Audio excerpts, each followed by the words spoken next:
To Maurya classes, आपका भरोसेमंद साथी।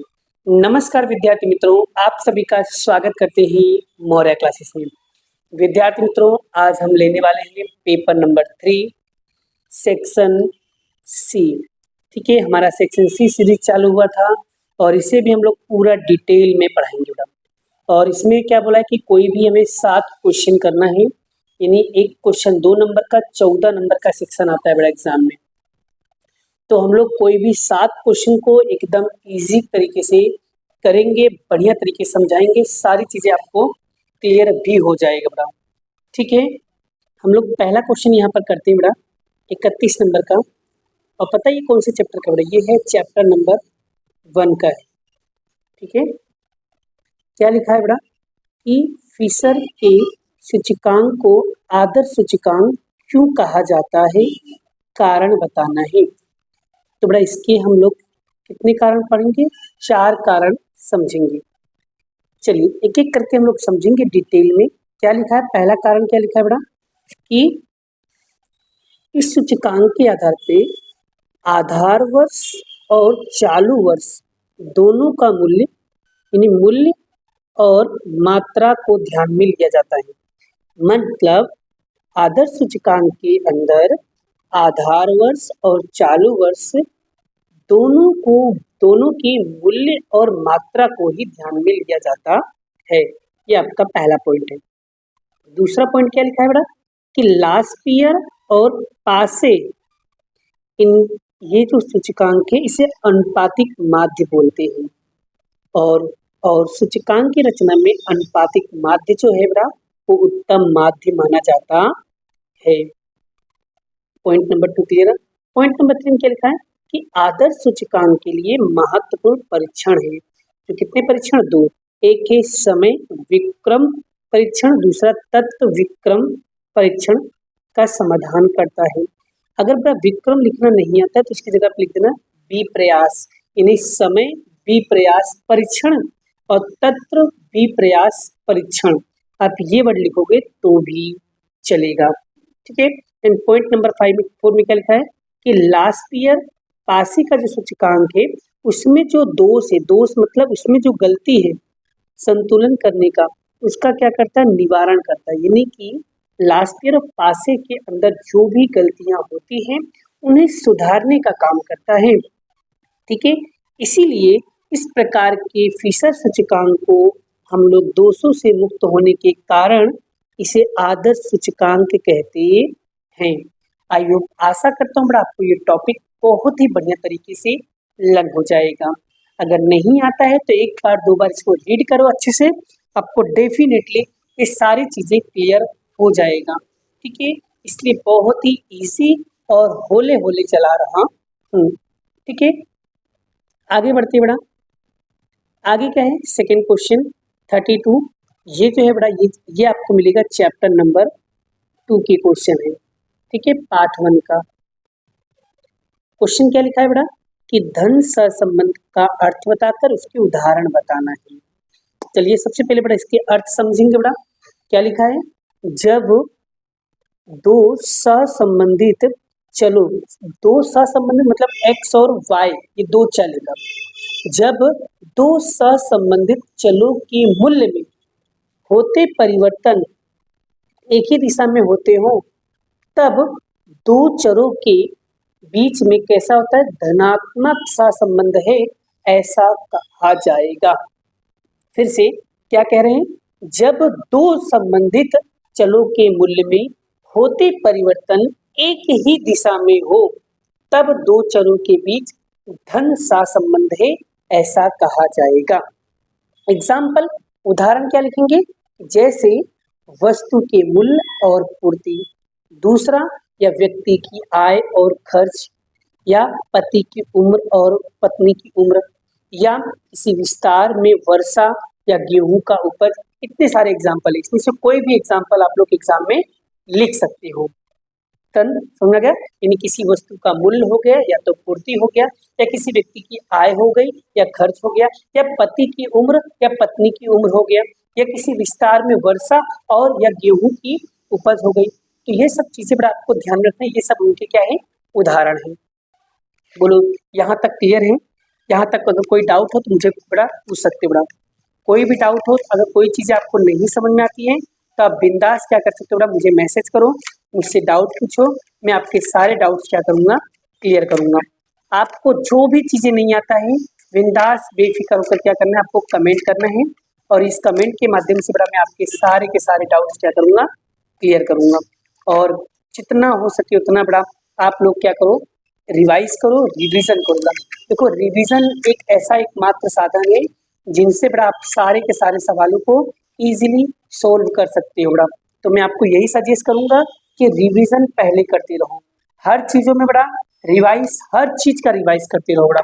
रिवाइज से ही आपके सारे कॉन्सेप्ट क्लियर होंगे। चलिए आगे बढ़ते बड़ा, और हम इस टाइप के क्वेश्चन को कैसे सोल्व करेंगे। यहाँ पर क्या दिया बड़ा, तो ये है 33वां क्वेश्चन, ये आपको मिलेगा चैप्टर नंबर 3, ये पार्ट 1 का है।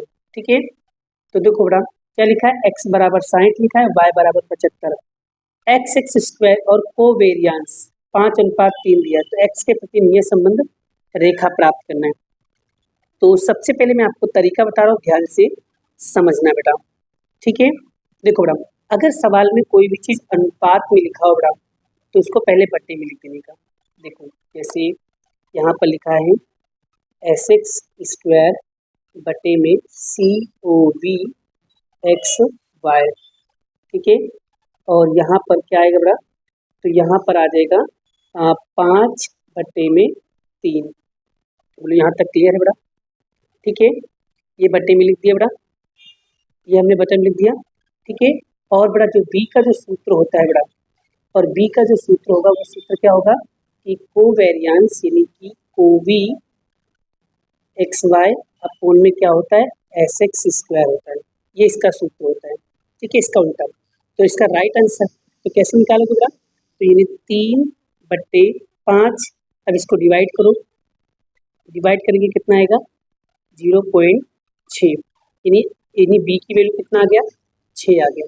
और बी निकल जाए उसके बाद हम क्या निकालते हैं, ए निकालते हैं। तो ए निकालने का फॉर्मूला क्या होता है, ए बराबर वाई बार माइनस बी एक्स बार। वाई बार आपको दिया कितना दिया 75, बी आपको दिया 0.6 और एक्स बार कितना दिया है 60। तो 75 इन दोनों गुणा करो बड़ा, कितना आएगा 36 और बराबर कितना आएगा 39, यानी कि बेटा ए बराबर आपका कितना आ जाएगा 39 आ जाएगा। फिर हम लोग लिखेंगे y के x के प्रति नियत संबंध रेखा।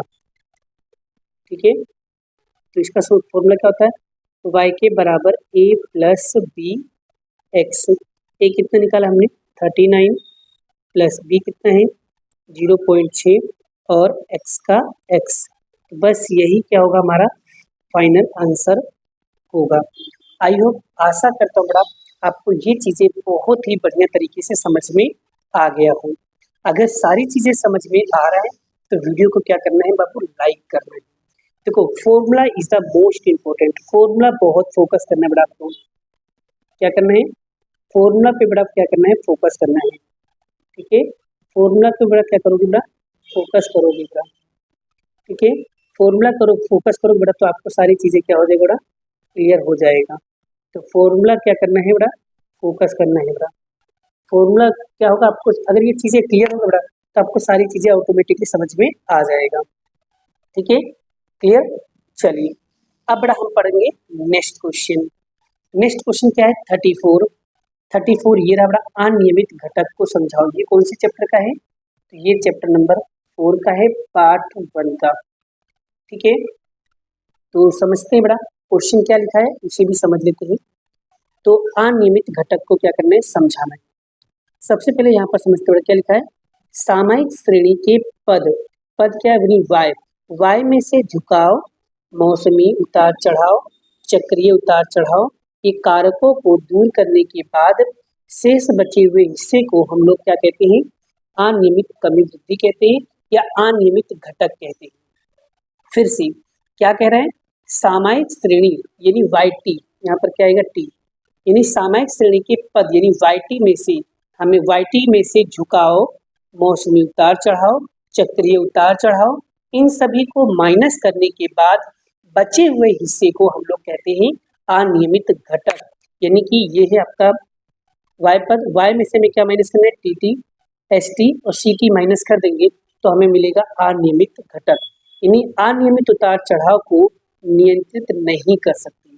अनियमित जो घटक होता है यानी अनियमित जो उतार चढ़ाव होता है उसे हम कंट्रोल में नहीं रख सकते। इसी कमी वृद्धि के बारे में हम लोग पूर्व अनुमान नहीं लगाया जा सकता है। ठीक है, अब बताओ अनियमित घटक किसे कहते हैं, समझ में आ गया बेटा? बस इसी तरीके से याद करोगे। देखो पॉइंट को समझो, थोड़ा सा धीमे पढ़ो। जब कोई सवाल बहुत ज़्यादा हार्ड हो जाए तो उस सवाल को क्या करना है, धीमे धीमे पढ़ना है, धीमे धीमे समझने की कोशिश करना है। पूरा एक साथ मत पढ़ो, उस टाइम पे क्या करना है, उसे थोड़ा थोड़ा पढ़ो। और जब थोड़ा थोड़ा पढ़ोगे तो वो टॉपिक आपका क्या हो जाएगा, एकदम अच्छे से क्लियर हो जाएगा। अगर विश्वास ना हो तो आजमा के जरूर देखना, शायद इससे आपके कॉन्सेप्ट क्लियर हो जाएंगे। ठीक है, अब बड़ा यहाँ पर बात करते हैं नेक्स्ट। बड़ा ये जो 35 और 36 है इसे हम ऑप्शन में निकाल सकते हैं। ये जो है पार्ट 2 का बड़ा चैप्टर नंबर 1 है दोनों, और ये चैप्टर नंबर 2 है बड़ा, 1 और 2 ये दोनों ही चैप्टर हम ऑप्शन में निकाल सकते हैं। ये दोनों चैप्टर हम बड़ा चलाएंगे बड़ा। इसके लिए बड़ा अलग से स्पेशल एक कॉन्सेप्ट वीडियो बना रहा हूँ जिसमें हम गाला के ये चैप्टर्स को कवर करेंगे। तो ये चीज़ें अभी यहाँ पर नहीं करा रहे हैं। अभी जो निकल सकता है ऑप्शन में हमसे निकालने की कोशिश कर रहे हैं, जिससे हम आपके सारे कॉन्सेप्ट को समझा सकें। एग्जाम में जितना क्वेश्चन लिखना है वो सारे क्वेश्चन में कराऊंगा, और ये दोनों क्वेश्चन यानी ये वाला और ये वाला अलग से वीडियो बनाऊंगा, इससे आपके कॉन्सेप्ट को समझा सकूँ मैं। समझ आ गया? नेक्स्ट क्वेश्चन की बात करता हूँ बड़ा। अब आते हैं 37 नंबर के क्वेश्चन। 37 नंबर के क्वेश्चन में क्या लिखा हुआ है इसे हम डिटेल में पहले क्या करते हैं, समझने की कोशिश करते हैं बड़ा। ठीक है, चलिए सबसे पहले यहाँ पर लिखा है x + 1 < 0.5। हमें बोला है सामीप्य और अंतराल स्वरूप में क्या करना है, प्रदर्शित करना है बड़ा। तो सबसे पहले बड़ा ये जो देखो यहाँ पर ध्यान से समझो। सबसे पहले ये देखो ये कौन से स्वरूप में लिखा है, सर ये मानांक स्वरूप में लिखा है। तो आपको पता होना चाहिए कि सर मानांक जो स्वरूप होता है वो कैसा होता है। यानी मानांक का सूत्र होता है x - a < डेल्टा होता है। तो यानी यहाँ पर क्या आना चाहिए, माइनस आना चाहिए, लेकिन इन लोगों ने क्या लिखा है प्लस, तो इसको किस में कन्वर्ट करना पड़ेगा, माइनस में। तो ये बनेगा ऐसे, कैसे बनेगा, ऐसे, यानी x - 1 < 0.5 ऐसा बनेगा। तब जाके हमारे पास होगा भाई सही a, सर a बराबर क्या होगा, -1 और डेल्टा बराबर होगा हमारे पास 0.5, तभी तो हम निकाल पाएंगे ना। ठीक है, अब हमें निकालना है कौन सा स्वरूप, सामीप्य स्वरूप। लिखेंगे सामीप्य स्वरूप। ठीक है, सामीप्य स्वरूप। ठीक है, इसका फॉर्मूला क्या होता है भाई, n, a और डेल्टा। तो n का n, a की जगह पे क्या लिखेंगे, -1 और डेल्टा की जगह पे 0.5। ठीक है, फिर इसके बाद निकालना अंतराल स्वरूप।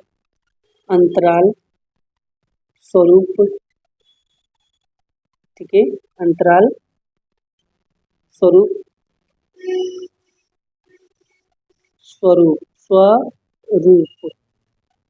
ठीक है, तो बड़ा इसका फॉर्मूला क्या होता है, a माइनस डेल्टा और a प्लस डेल्टा। तो a की जगह पे क्या लिखेंगे भाई साहब, तो a की जगह पे लिखेंगे -1 और डेल्टा की जगह पे 0.5, फिर a की जगह पे -1 और डेल्टा की जगह पे 0.5। अब बड़ा माइनस माइनस क्या होगा, प्लस हो जाएगा।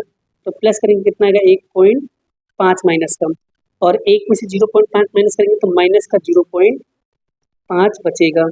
तो बस इसका राइट आंसर क्या आएगा, यही आएगा। आप देख सकते हो बड़ा, यही क्या है हमारा इसका राइट आंसर है। आई होप, आशा करता हूँ आपको ये टॉपिक बहुत ही बढ़िया तरीके से समझ में आ गया है। देखो कॉन्सेप्ट इज पावर, कॉन्सेप्ट को समझने की कोशिश करो। दूसरा, सर ने किस तरीके से किया है इस तरीके से वैल्यू को निकाल रहे हैं। क्वेश्चन को समझो बेटा, क्वेश्चन समझ में आ गए, सवाल एकदम इजी और एकदम आसान हो जाएगा। मैं जितना आसान होने की कोशिश होता है मैं उतना आसान करने की कोशिश कर रहा हूँ। बस डिपेंड ये है कि आपको मेहनत करना है और पढ़ते रहना है और किसी भी मेहनत को छोड़ना नहीं है बेटा। मेहनत करते रहो, बस मेहनत करते रहो। रिजल्ट सच में बहुत ही बेहतरीन आने वाला है। मैं सबकी तरह यूट्यूब पे बस सॉल्यूशन प्रोवाइड कर दूं वैसा काम नहीं करता हूँ। वीडियो भले ही कम बनाऊंगा लेकिन ज़्यादा एफर्ट दूंगा जिससे मैं आपको सारे कॉन्सेप्ट समझा सकूँ। आंसर तो सभी के पास होते हैं, आंसर तो सभी के पास होते हैं, सॉल्व करना आना चाहिए, तरीका पता होना चाहिए। ठीक है, सबको लगता है कि हाँ सब लोग हम कर लेंगे, ये कर लेंगे, हमको सिर्फ आंसर दे दो। आंसर देने के बाद भी बच्चे उस कॉन्सेप्ट को नहीं समझ पाते हैं। आंसर लेना बड़ी बात नहीं है, कॉन्सेप्ट को समझना बड़ी बात है बेटा। तो इसलिए कॉन्सेप्ट को सीखा करो। ठीक है, सिखाते तो सारे टीचर्स हैं, ठीक है, सभी टीचर अपना बहुत ही बेस्ट देते हैं, लेकिन बोलते हैं ना सीखना हमें है, तो हमें हमारा कॉन्सेप्ट सीखना है बेटा। ठीक है, आंसर तो सभी के पास है, हमें कॉन्सेप्ट सीखना है, इसलिए हम इस यूट्यूब चैनल पे आए हुए हैं। ठीक है, क्लियर? तो चलिए बेटा अभी हम चलते हैं नेक्स्ट क्वेश्चन की ओर। अब हम करेंगे क्वेश्चन नंबर 38। ये क्वेश्चन बहुत इंपॉर्टेंट है, हर बार आता है क्वेश्चन में। x की पावर 5 माइनस 32 और यहाँ पर x माइनस 2, यहाँ पर लिखा है x बराबर 2 लिखा हुआ है। तो बड़ा ये सीखने से पहले इसके लिए एक छोटा सा फॉर्मूला है, उसे मैं आपको लर्न करा देता हूँ। एकदम इजी है, आसान है, कर लो बेटा। देखो फॉर्मूला क्या है बेटा, तो limit x tends to a बराबर x की पावर n माइनस a की पावर n अपॉन में x माइनस a। ठीक है, इससे एक फॉर्मूला बनेगा, क्या बनेगा, यहाँ पर तो पावर में क्या है n, तो n यहाँ पर आ जाएगा, फिर लिखना है a की पावर n, a की पावर n लिख के और हमेशा क्या माइनस करना है, 1 माइनस करना है। बस यही क्या है इसका फॉर्मूला है। तो यही चीज़ हम यहाँ पर भी करेंगे। तो लिमिट x टेंड्स टू 2 यानी x की पावर 5 माइनस 32 अपॉन में x माइनस 2। अब तरीका देखिए बेटा, यहाँ पर क्या है x, सर यहाँ पर भी क्या है x, यहाँ पर भी क्या है x, तो यानी कि देखो ये x x x 3 सेम हो गया। अब सर देखो यहाँ पर 1 है तो यहाँ भी a होना चाहिए और यहाँ भी क्या होना चाहिए, a होना चाहिए। सर यहाँ पर 2 है तो यहाँ पर भी क्या होना चाहिए, 2 होना चाहिए। तो सर कैसे बनाएंगे 2, ठीक है, ध्यान दीजिए बेटा। तो यहाँ पर देखो x की पावर हम लोग करेंगे 5, यहाँ पर n तो यहाँ पर भी क्या होगा n, यानी यहाँ पर 5 तो यहाँ पर भी क्या होगा 5, और यहाँ पर 2 तो यहाँ पर भी क्या होगा 2। यानी अगर हम 2 की पावर 5 कर देते हैं, यानी 2 को अगर 5 बार गुणा करते हैं तो हमें 32 मिल जाएगा। आप 2 को 5 बार गुणा करो, 2 गुणे 2 गुणे 2 गुणे 2 गुणे 2 से 5 बार करोगे तो आपको 32 मिल जाएगा। फिर नीचे वही का वही बेटा। अब अगर सूत्र के अकॉर्डिंग देखोगे तो आपको चीजें क्लियर हो गई है बेटा। ठीक है, लिमिट x टेंड्स टू 2, देखो x x x 2 2 2 मिल गया बेटा। बस ये चीजें हमको यहाँ पर इस तरीके से लिखना है। पावर में क्या है n, तो यहाँ पर आ जाएगा 5, फिर क्या है 1 की पावर n, 2 यानी 2 की पावर 5 माइनस क्या करेंगे 1, मिल गया। तो यहाँ पर 5 का 5, 2 का 2, 5 में से 1 गया कितना बचेगा 4, फिर 5 का 5, फिर 2 को 4 बार गुणा करो, 2 गुणे 2 गुणे 2 गुणे 2 तो कितना होगा 16 होगा बड़ा, और 16 और 5 का गुणा करेंगे कितना आएगा 80। तो इसका राइट आंसर कितना आएगा भाई साहब, 80 आएगा। तो यही हमारा क्या है फाइनल आंसर है। आई होप, आशा करता हूँ बड़ा आपको ये चीज़ें बढ़िया तरीके से क्या हो गया, समझ में आ गया। बड़ा मेरे पास स्पेस कम है इसलिए मैंने इस तरीके से लिखा है, आपके पास स्पेस बहुत होता है इसलिए स्टेप बाय स्टेप सारी चीज़ों को लिखा करो। ठीक है, एग्जाम में आपके मेथड बहुत इंपॉर्टेंट होते हैं बेटा, इसलिए लिखना सीखो बेटा। लिखोगे तो आपको सारी चीज़ें समझ में आएगी। लिखा करो, समझा करो, प्रैक्टिस किया करो, ठीक है, तभी आपको सारी चीज़ें क्या होंगी, समझ में आएंगी। आई होप, आशा करता हूँ आपको ये चीज़ें समझ में बहुत अच्छे से आ रही है। आगे बढ़ें और अच्छे से समझाने की कोशिश करता हूँ। नेक्स्ट क्वेश्चन क्या लिखा है बेटा, नेक्स्ट क्वेश्चन हमारा है 39, लास्ट क्वेश्चन। मांग की मूल्य सापेक्षता की परिभाषा दीजिए। क्या बोला है, मांग की मूल्य सापेक्षता की परिभाषा पूछा है। और बड़ा ये हमारा कौन सा चैप्टर का है, ये चैप्टर नंबर 5 है पार्ट 2 का, और ये जो था चैप्टर नंबर 4 था पार्ट 2 का। ठीक है, चलिए इसकी वजह से क्या लिखा है, तो मांग में होते प्रतिशत परिवर्तन, मांग में होने वाले, तो यहाँ पे लिखना होते नहीं होने, मांग में होने मांग में होते परिवर्तन, सिर्फ सही है, मांग में होते प्रतिशत परिवर्तन और मूल्य में होता परिवर्तन के अनुपात की मांग को मूल्य सापेक्षता कहते हैं। फिर से बड़ा मांग, फिर से बड़ा क्या लिखा है बड़ा, फिर से समझते बड़ा कि मांग में होते प्रतिशत परिवर्तन और मूल्य में होता परिवर्तन के अनुपात को मांग की मूल्य सापेक्षता कहते हैं। और इसका सूत्र क्या है, मांग में होता प्रतिशत परिवर्तन, अर्थात इसकी जगह पे हम लिख सकते हैं, लिखेंगे मांग की मूल्य सापेक्षता।